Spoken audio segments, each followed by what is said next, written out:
politics and the economy. Last week brought about yet another grim unemployment report. 263,000 more jobs lost, far more than expected. For the bottom line on how that's playing in Washington, we are joined by the host of This Week, George Stephanopoulos. Good morning, George. Hey, Kate. So Friday's report also showed unemployment rate now at 9.8%. That's the highest since 1983. Is there any good news out there? Are there any positive economic indicators? You know, there had been several months of positive economic signs. We've seen the stock market going up since March. It seemed for several months that home prices had stabilized, and there were a lot of economists predicting that we would actually see growth in this quarter. But you're right, Friday was a real blow.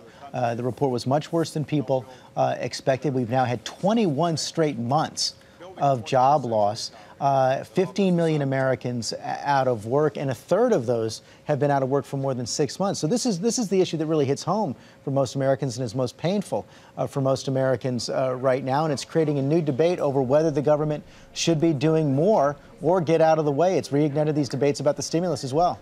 You have Alan Greenspan on the program this morning, the former Fed chairman. What will you ask him about all this, about the state of the economy? There are few people in the country who know more about the economy than the former Fed chair, Alan Greenspan. We have him on exclusively this morning. And the big questions for him are how much worse is this going to get? Are we seeing a return, the possibility of another downturn, a double dip?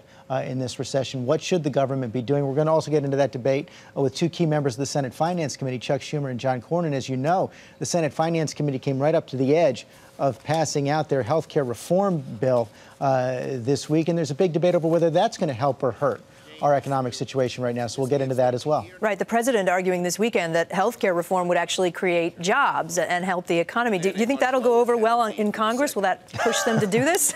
Well, it's an argument he has to make. There's just no question about that. Of course, Republicans have been saying that this is going to be a job killer. That's one of the key points at issue right now, in addition to the cost, because Americans are not only concerned about jobs and unemployment right now, but also the deficit. And there's a real tension between dealing with those two issues. George, thank you so much.